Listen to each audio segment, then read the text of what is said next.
Jaya Radha Madhava Kunja Vihari.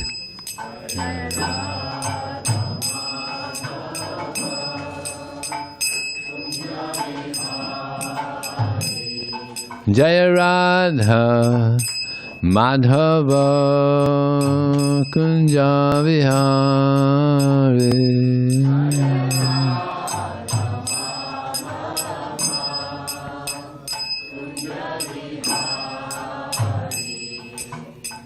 Gopi Janna Vallabha Girivana Dari.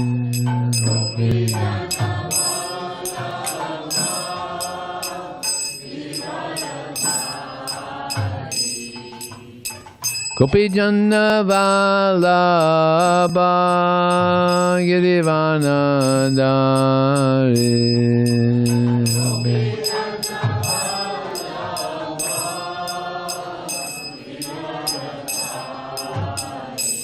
Yasodanandana Brajajana Ranjana Yasodanandana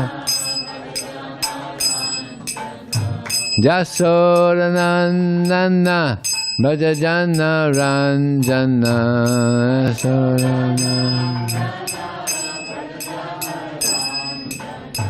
Jamuna Tira Vanachari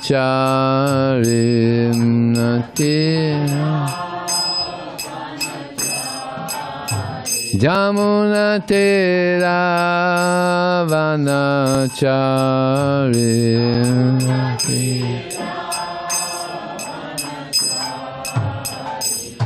Jaya Radha Madhava Kunja Vihari.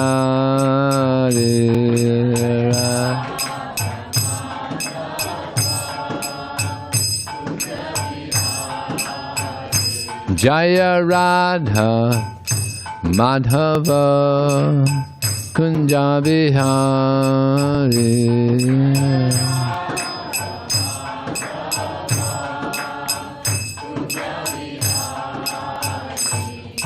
Gopi Janna Vallabha Girivana Dari.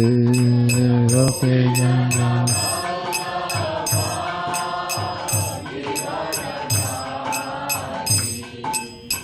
Gopi Janna Vallabha Girivana Dari.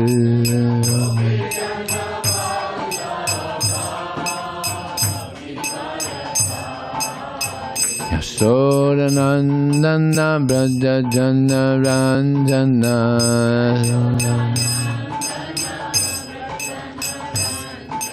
Yasodanandana Brajajana Ranjana.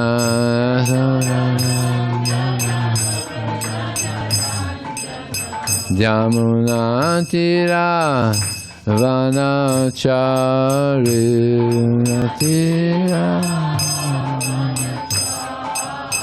Jamuna Tira Vanachari.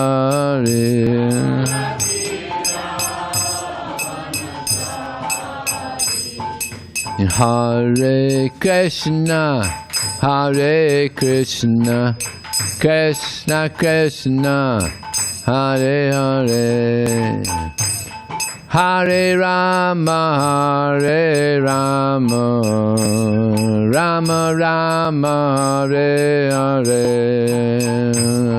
Hare Krishna.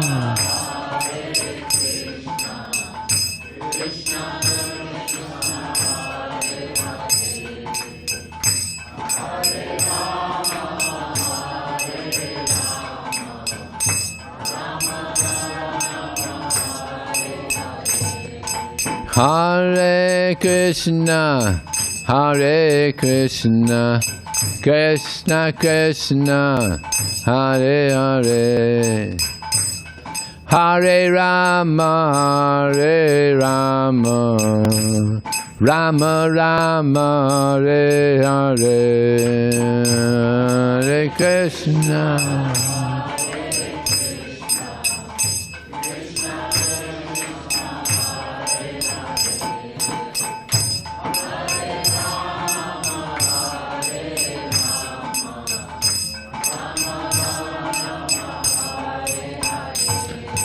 Hare Krishna, Hare Krishna, Krishna Krishna, Hare Hare, Hare Rama, Hare Rama, Rama Rama, Hare Hare, Hare Krishna.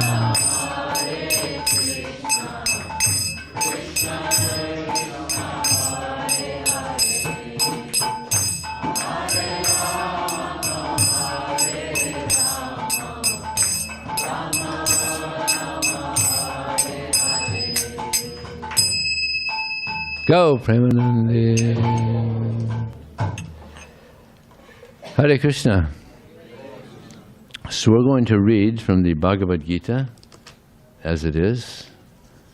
I think all of you have heard of this. So we're going to read from the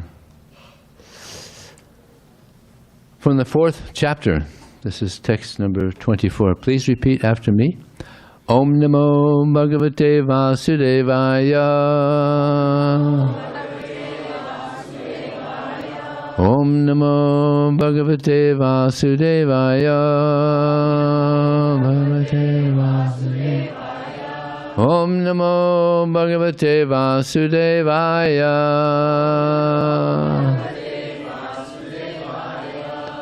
So Krishna says, Brahmarpanam Brahmahavir Brahmagna Brahmanahutam Brahmayava Tena Gantavyam Brahmakarma Samadhina.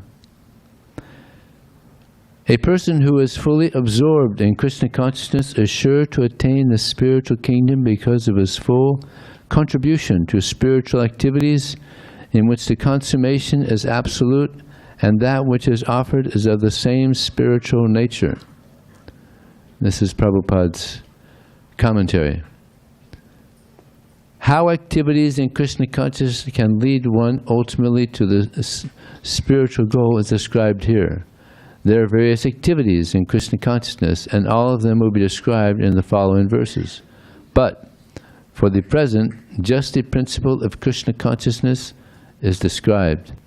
A conditioned soul entangled in material contamination is sure to act in the material atmosphere, and yet he has to get out of such an environment. The process by which the conditioned soul can get out of the material atmosphere is Krishna consciousness. For example, a patient who is suffering from a disease of the bowels due to overindulgence in milk products is cured by another milk product, namely yogurt. The materially absorbed conditioned soul can be cured by Krishna consciousness as set forth herein in the Bhagavad Gita. This process is generally known as yajña, or activities, sacrifices simply meant for the satisfaction of Vishnu or Krishna. The more the activities of the material world are performed in Krishna consciousness, or for Vishnu only, the more the atmosphere becomes spiritualized by complete absorption. The word Brahman, means spiritual. The Lord is spiritual, and the rays of his transcendental body are called Brahma Jyoti, his spiritual effulgence. Everything that exists is situated in that Brahma Jyoti. But when the Jyoti is covered by illusion, Maya, or sense gratification, it is called material. This material veil can be removed at once by Krishna consciousness. Thus, the offering for the sake of Krishna consciousness, the consuming agent of such an offering or contribution, the process of consumption, the contributor, and the result are all combined together, Brahman, or the Absolute Truth. The Absolute Truth covered by Maya is called matter. Matter dovetailed for the cause of the Absolute Truth regains its spiritual quality. Krishna consciousness is the process of converting the illusory consciousness into Brahman, or the Supreme. When the mind is fully absorbed in Krishna consciousness, it is said to be in samādhi, or trance. Anything done in such transcendental consciousness is called yajña, or sacrifice for the Absolute. In that condition of spiritual consciousness, the contributor, the contribution, the consumption, the performer or leader of the performance, and the result or ultimate gain, everything becomes one in the Absolute, the Supreme Brahman. That is the method of Krishna consciousness.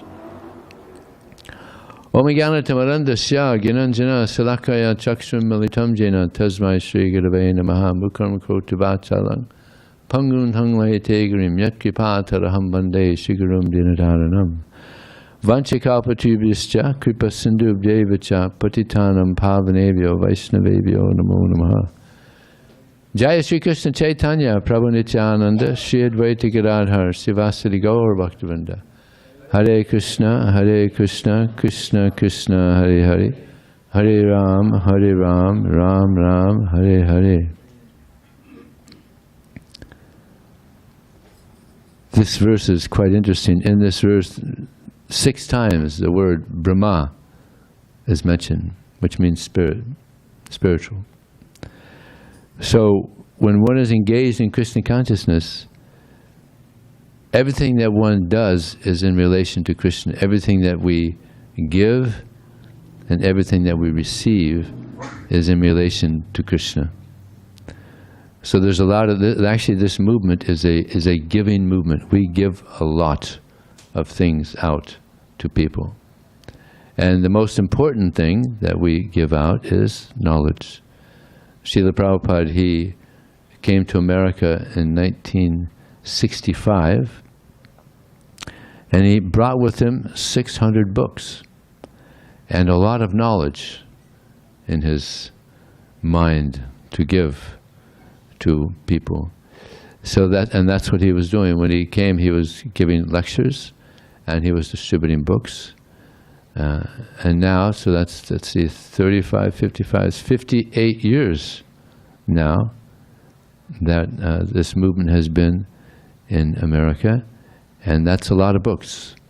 So far, we've distributed over 500 million books throughout the world. Yes, this is an amazing accomplishment in such a short time. Books are all over the place. And Srila Bhaktisiddhanta Saraswati Thakur, the spiritual master of Srila Prabhupada, he said the only lack in the world is Krishna consciousness. If people are Krishna conscious, then they become purified, become happy. See, if you have knowledge, you become wise. If you have wisdom, you become peaceful, satisfied, and happy. So, therefore, Srila Prabhupada wanted this knowledge distributed widely. One time there was an interviewer who asked Srila Prabhupada, "Who's going to take over when you die?" And Prabhupada immediately replied, "I'll never die." He said, "I'll always live in my books." And he left a lot of knowledge in his books, the Bhagavad Gita, Srimad Bhagavatam, Chaitanya Charitamrita. So much knowledge is given.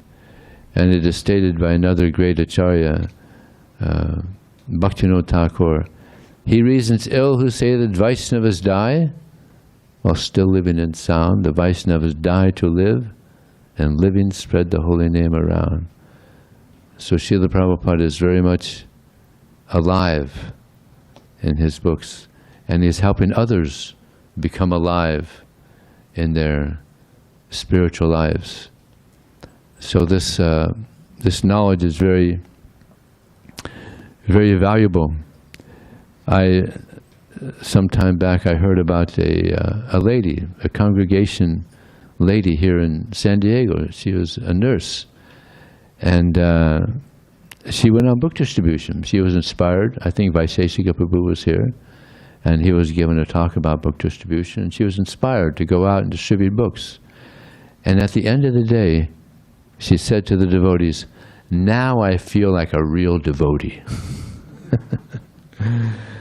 Because this movement is about giving this knowledge. And actually, yeah, when this knowledge is distributed, you come alive with the knowledge as well. It's a very, it's an adventure. It's an exciting activity, actually, to be able to give this knowledge to people, because people are searching. It's like today I was distributing books at Balboa Park, and one young man said to me, I'm 20 years old now, and I'm thinking, what is this all about? What is the goal of life? Why am I here? So I explained to him some of the teachings of the Bhagavad Gita, how we're spirit, soul, we're not. He was from Africa. I said, you're not African. I'm not American. We're spirit souls eternally. And the goal of life is to understand our spiritual nature and the nature of God, and develop this relationship with God, and go back to the spiritual world. That's the goal of life. He said, all right, that makes sense. So he's going to come. We have this Thursday evening Krishna lounge, so he wants to come and learn more. So Krishna, he is the most kind father, and he doesn't like to see his parts and parcels suffering. So therefore he comes to help us. Just like this gentleman, what's the goal of life? Why am I here? So Krishna gives the answer to questions, whatever question one may have. Just like I remember, I had so many questions about life. When I read the Bhagavad Gita, everything was answered. Everything was answered. Like, wow, I couldn't put it down. I read the whole Gita in like 7 days. Like, wow, this is amazing. So Krishna has a lot to say, and it's for everyone's benefit. And Srila Prabhupada, who gave commentary on the Bhagavad Gita, has a lot to say for our benefit. And it's mentioned in one purport of the Bhagavad Gita. Prabhupada gives the example that if you have a gold ring, and in that gold ring you put a diamond, they complement each other. They're very beautiful, very valuable. So Krishna, he is compared to a diamond, and the pure devotee, he is compared to gold. So it's a very nice combination. So that's what this knowledge, it's actually priceless. Like when I distribute books, I tell people, when they ask, well, how much, because we ask for donation, I tell them, well, you can't put a price on wisdom, right? It's priceless. But then they say, well, give me some idea. But that's the truth. This is priceless wisdom. And this is what is most needed throughout the world, is this priceless wisdom. In the Srimad Bhagavatam, there's a statement by a very great devotee. His name is Prahlad Maharaj. And Prahlad Maharaj was an extraordinarily great Vaishnava, a great devotee. Completely satisfied, except for in one case. He says, Nai vod vijay paradratya vaitranyas tvadvirya gaina mahamrata mukta. He says, I have no anxiety, no problem. Why? Because wherever I go, I'm hearing, I'm chanting your glories. And this is satisfying to me, to the soul. I'm completely satisfied. But I am concerned about the unfortunate souls who are bewildered by, it's called Maya Sukhaya, illusory happiness. This is people are thinking, if I go out and I drink, 5 bottles of alcohol, I'm going to be happy. That's not going to bring happiness. The people are in this illusion. If I smoke a cigarette, I'll be happy. I do these foolish things. So people are in illusion, thinking that by all these material activities, they'll be happy. No, there's no happiness. It's called Maya Sukhaya, illusory happiness. So Prahlad Maharaj, he was concerned about so many people absorbed in this Maya, illusory happiness. So it's interesting, here we have someone who's very happy, but very sad at the same time. Interesting. He's happy because he's so Krishna conscious. Yeah. But he's sad because so many people are suffering due to the lack of Krishna consciousness, lack of awareness of who they are, awareness of who God is. So this knowledge that's been given to us by Krishna, he gives us so much understanding of the absolute truth. And there's another statement in the Srimad Bhagavatam, Nayadvaschachitram parang raryaso jagat pavitam proganitchayata. That literature which does not give description of the glories of the Lord are said by sages to be places of pilgrimage for crows. On the other hand, that literature which does give descriptions of the glories of the Lord are of another creation directed toward bringing about a revolution in the impious lives of this world's civilization.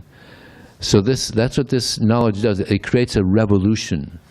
It's like when I read the Bhagavad Gita, it was a whole revolution took place.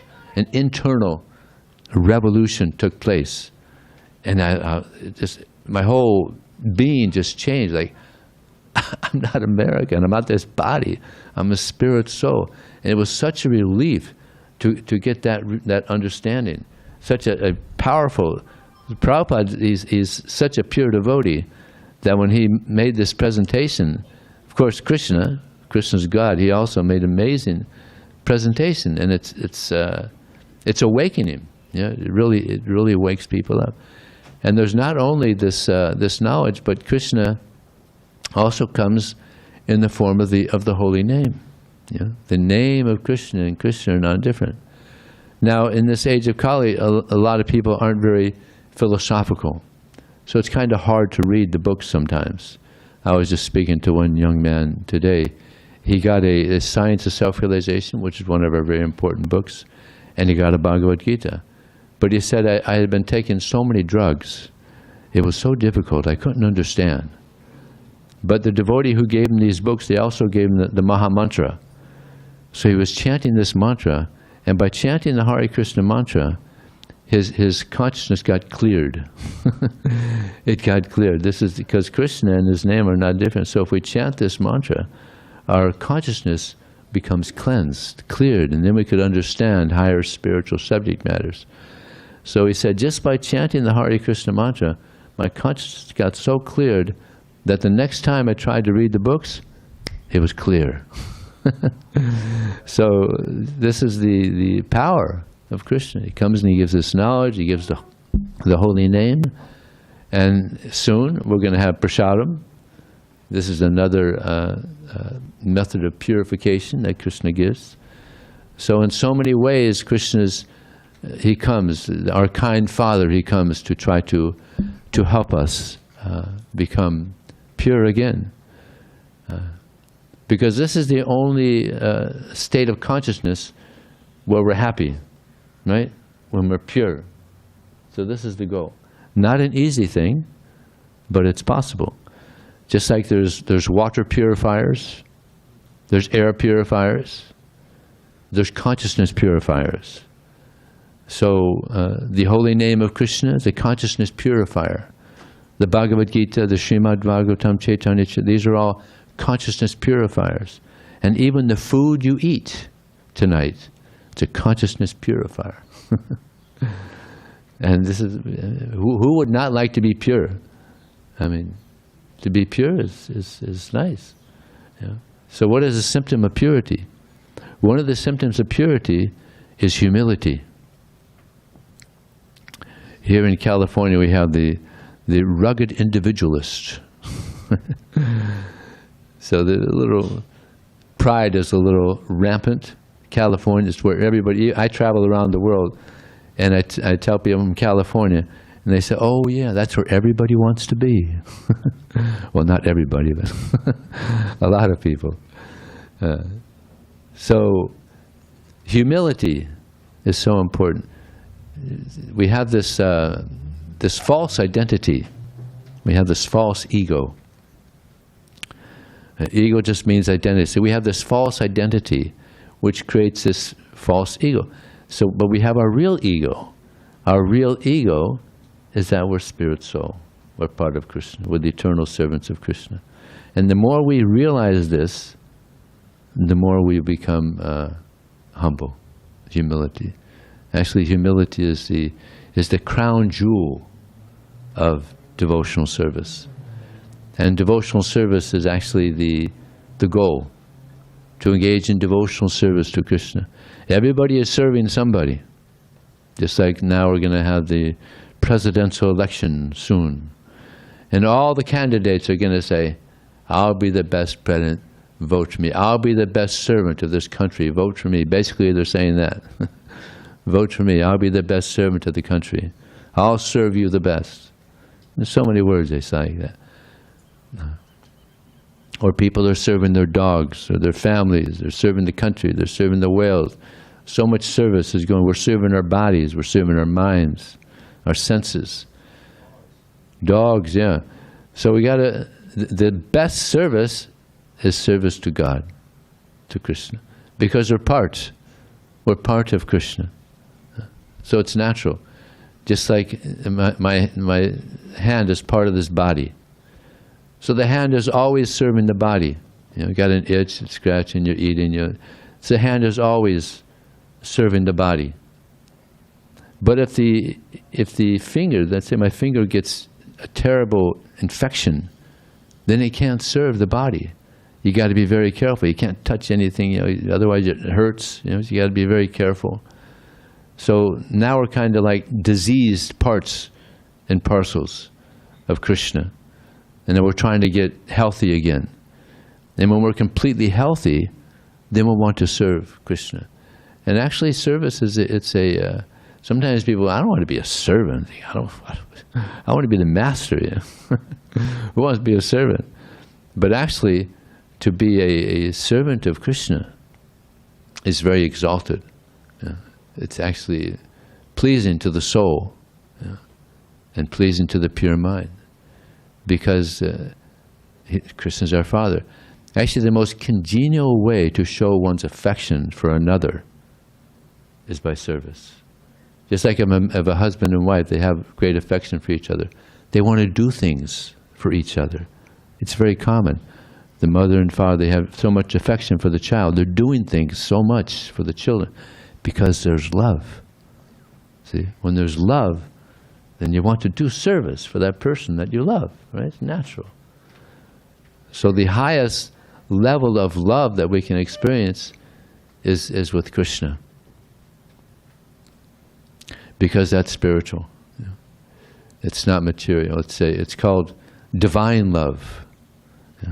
In this world, you could say it's love, but divine love is only between the soul and the Supreme Soul. And this is the goal. So I'm launching this book here. It's called The Treasures of the Brihat Mridanga. One might ask, well, why is it called Brihat Mridanga? Brihat means great, and Mridanga means drum. So we have these mridangas here. You were hearing the kirtan. We have these mridangas. You could hear them. If someone is a real good mridanga player, you could hear it maybe a block away. But this here, the books that we're distributing, they're Brihat Mridanga, because people get a book here in San Diego and they go back to their home, let's say in Sweden, they read the book and they become devotees of Krishna. I used to distribute books in the Los Angeles airport for many years. And people would get books from me there, and then they would go to their country and they would read the books and, oh, this is amazing. They would become devotees. I was in Stockholm visiting, and one devotee came to me and he thanked me. He said, Vijay, you gave me a book in the Los Angeles airport 4 years ago. I came home, I became a devotee, and now I'm distributing the books. Yeah.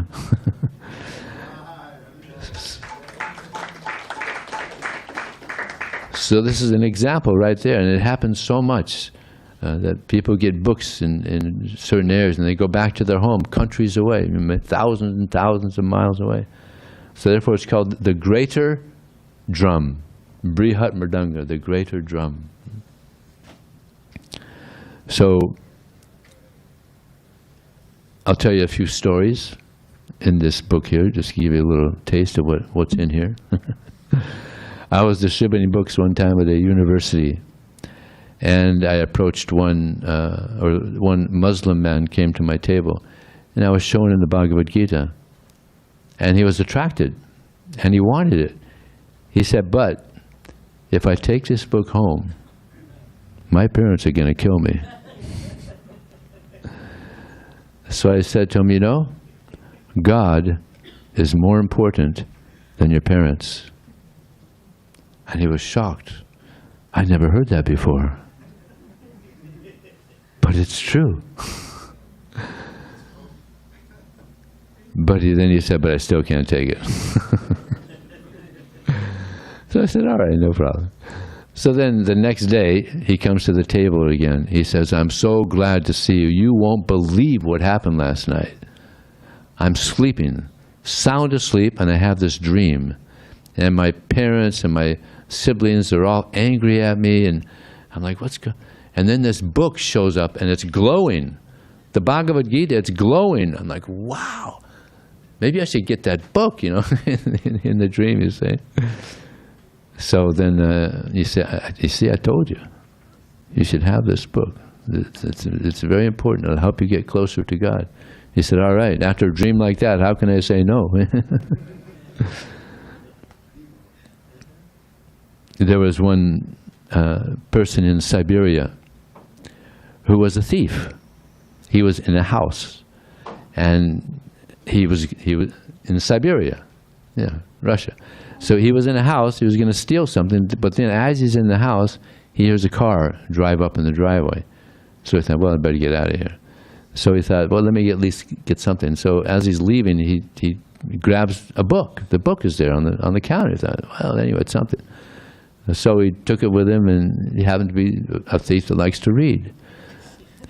So he read the Bhagavad Gita, and he was like, wow, this is amazing.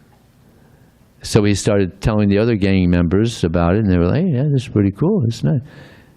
But his wife was getting worried because he was, you know, straying away from their tradition, you know. Their great tradition, you know, their heritage, you know. And then his stepfather heard about this, and he said, listen, if I hear anything about this from you again, I'm going to kill you. You know, they're gangsters. So then somehow his wife was in Moscow, and she was in one mall, and she saw one devotee with some books, and this devotee came straight to her, passing up so many other people, and he said to her, this book is the greatest book in the world. You should read this book, Teachings of Lord Chaitanya. So she said, I'm so surprised you came to me because you so many people. How you came just to me? She said, my husband is into this. He said, that's why I came to you, because there's a connection. So she took it home and she read it, and she was like, this is fantastic. So she became a devotee too. Now the father was getting upset, you know, and she told the father, out of the house, you're gone. So they all became, all the gangs became devotees. The whole gang, so amazing, so powerful, this knowledge. There was another story similar. There was one person who was a criminal. He was a big criminal. This was somewhere in Europe. I don't remember the exact country. One of the eastern countries there. So he thought, I'll hide out at the Hare Krishna temple. They'll never catch me there. It's a good hideout, right? So he goes to the Sunday feast like we're doing here, and he comes a few times and he shows some interest, and yeah, you know, I'd like to join. And they saw he was coming all right. So he was living in the temple. And he would see these devotees come back from book distribution. Book distribution is our main activity in the Hare Krishna movement. And they were so happy. They were so blissed out. They were so happy.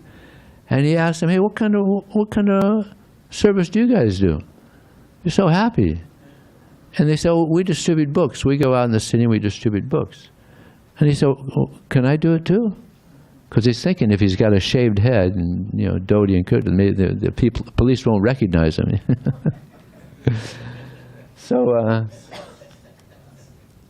So they said, well, ask the temple president. And when he says it's okay, then you can go. So he asked the temple president. He said, well, let's wait a while, and then we can get you out on book distribution. So about a month later, he was allowed to go on book distribution. And he was happy. It was like so nice giving, because he actually became a devotee while he was hiding out at the Hare Krishna. He became a devotee. So he was even distributing books. I mean, you got to be a devotee to distribute books. So he was distributing books, and he was so happy. But then, one policeman recognized him, caught him, took him to the jail. And then the president and the other devotees found out that he was actually a criminal. But they also could see that he had a transformation in his life. He became a devotee. So he went to the police station. He told the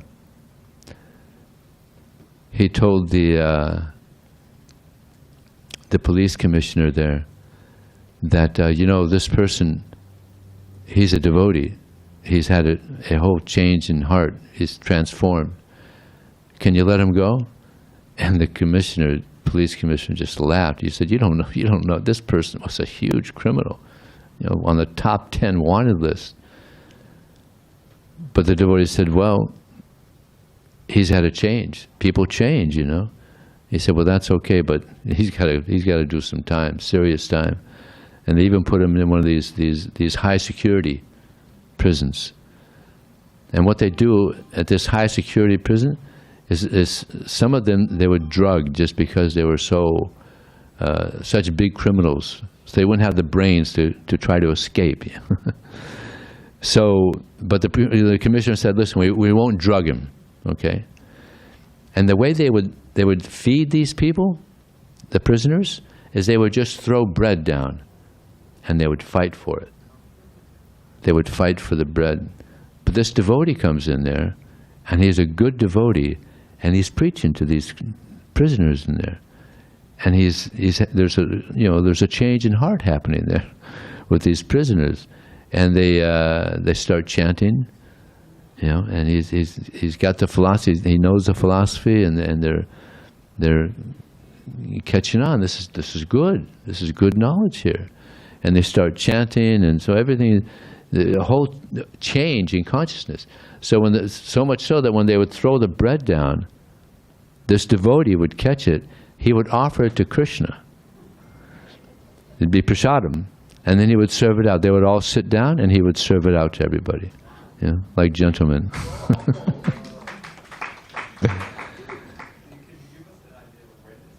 This happened maybe 35 years ago, something like that, quite some time ago. So then the temple president goes and visits this prison to see, how's it going.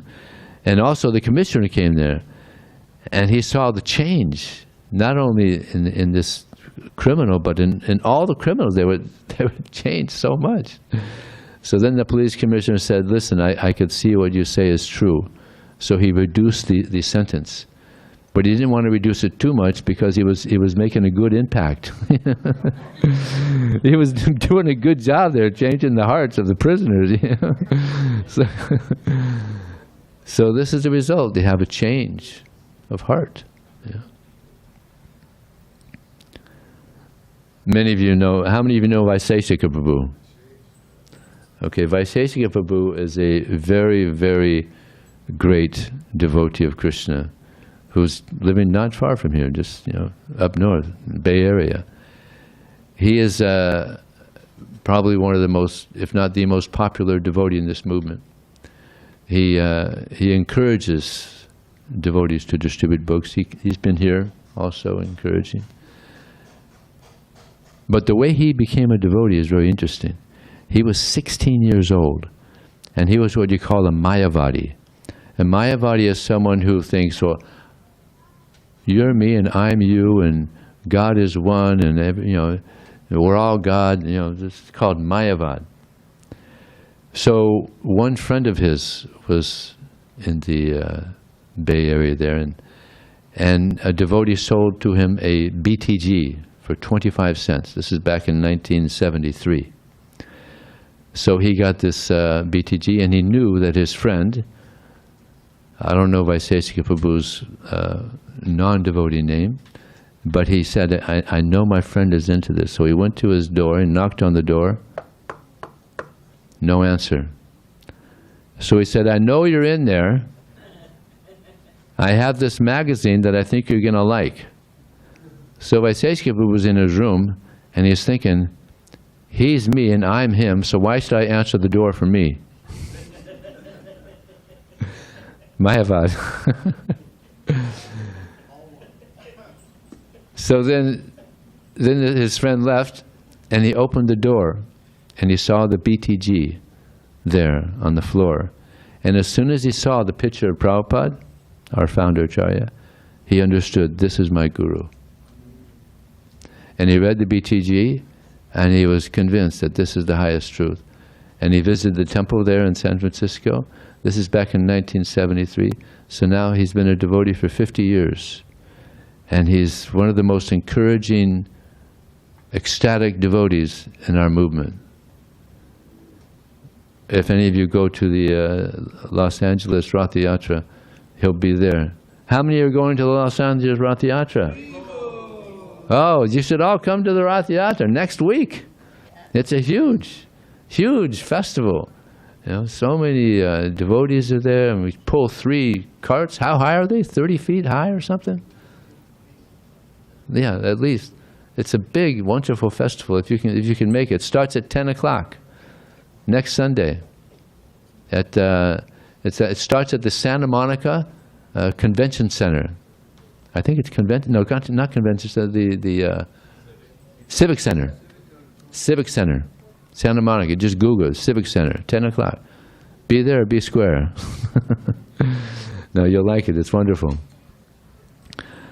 So, if you'd like, what time is it? I could tell you how I came to Krishna consciousness by getting one of these books. I grew up in Los Angeles. And at one point, I was 22 years old. At one point, I was thinking, there must be something more to life than what I'm living here.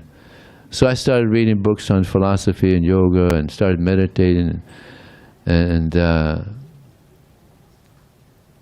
I was at one friend's home, and this one yogi came on television, and he was saying things about spirituality, and it sounded a little interesting, and he said that if you want, you could find one of our centers in the city there and learn more. So I went. They had one of the centers there in Los Angeles. So I went and I listened to them. It was 3 days. You listen to what they have to offer, and then after 3 days, if you want, you can buy a mantra. So I thought, all right, let me give it a try. So I bought my mantra. Ainga cost $120. Now it costs $1,500. Inflation, So, yeah, Prabhupada said if I wanted to make a lot of money, I could have charged, the Hare Krishna mantra, 32 syllables, you could have made a lot of money. But he said, I haven't come here to cheat you. I've come here to give. So I was chanting, you chant this mantra for 15 minutes in the morning, 15 minutes in the evening, and it's supposed to help. I mean, it helped me a little bit just to slow down, young California kid, 22, so it kind of helped me calm down a little bit. So in that sense, it was good. But I knew there was something more. So I was reading these books on philosophy and yoga, and there's one person named Baba Ram Das. I got one of his books. And then I thought, Los Angeles probably isn't a good place for spiritual life. So I decided to go traveling. And what I was looking for was a paradise where I could live with like-minded people who are interested in yoga and philosophy and spirituality. And so that was my intention. I left Los Angeles looking for paradise. Okay, so I'm traveling, and I have this book by Baba Ram Dass, and he says, as you go on your journey of spiritual life, you become detached from material things, from material, family and just affection, and you just become more focused on spiritual life. So I thought, all right, that makes sense. You become, focused on spiritual life, you become detached from material things. So as I'm traveling, someone stole all my things. So I said, all right, that's good. Yeah. Process is working. It's good. Yeah. Even without my endeavoring, it's good. Yeah. So I continued my travels, and I thought, well, maybe the Bahamas would be good. Maybe there's some spiritually minded people there, some spiritual movements there. So I went to Miami, and I flew over to the Bahamas, and I was really disappointed because it was so materialistic. I decided to leave the next day. But before I left, someone stole all my money. So I thought, wow, this process is really working good, So now I don't have anything. But I was so happy. I had never been so happy up to that point in my life, because I knew something amazing is going to happen real soon. Because this has never happened to me before. So somehow I still had this book by Baba Ram Dass. I had my passport, and I had my ticket back to Miami. So I flew back to Miami, and I'm hitchhiking. I don't know where I'm going. The guy picks me up. So he says, well, where are you going? I said, I don't know. God has me on this journey, but I like it. I like the journey. It's probably going to end up good. So he said, well, you don't have any money. You should go get a job. Go down to Key West, get a job. You're going to need some money. I took that as God's direction. So I went down to Key West, got a job. In the back of the book by Baba Ram Dass, he has books recommended to read.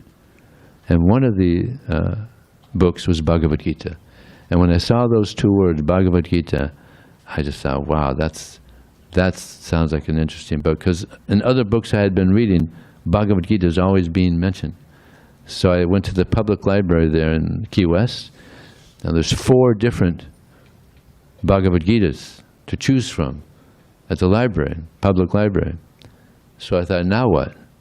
Fortunately, the one that I pulled out was Prabhupada's. It was more attractive. If I had pulled any of the other Bhagavad Gitas out, I don't know what would happen. Who knows? Who knows what it would have been like. But when I got Prabhupada's Bhagavad Gita and I took it home, I couldn't put it down. I was like, whoa, this is amazing. This book is amazing. And I was convinced that Krishna's God. And I stopped chanting the other mantra, threw that one out the subtle window, and just chanted Hare Krishna.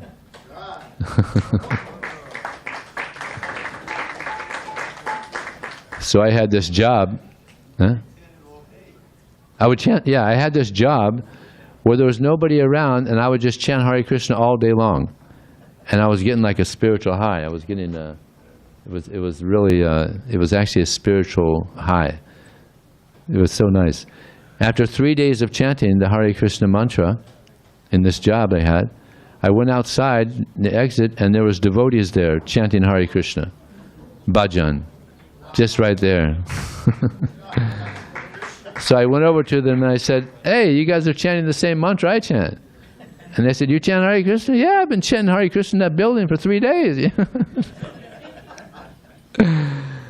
So then they were preaching to me the philosophy, and they said, well, we have a little center here. If you want, you can come and join us tonight. I said, yeah, I'll move in. So I moved in that night. Krishna took me very quickly. So then they said, there is actually a temple in Miami. This is not really a temple. There was just a little preaching center devotees are trying to keep together. But in Miami, they have a real temple, and there you can get trained up in Krishna consciousness. So I suggest you go there. So I said, all right. So I went to Miami, and Miami temple was just beautiful. 8 acres. 6 acres. 6 acres was just flowers. They're growing flowers and sending flowers to all the temples around the country. And then also there was 80 mango trees.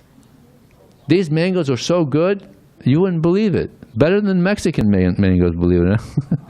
They were so good. And they had ducks there, and the ducks they'd eat the mango. They all had orange beaks. You know? We had mango ice cream, mango cake. We had mango chutney, mango coming out of our ears. They were so good. And there was peacocks, and there was lakes. Remember when I left LA, I was looking for paradise. Right? Krishna fulfilled my desire. So, after the class, I have these books that I'm going to be distributing here. I'll sign for you also. And I hope you'll be inspired to also give this knowledge to others. And now there's going to be a play by our children. So, thank you very much. Thank you, Vijay Prabhu. Thank you very much.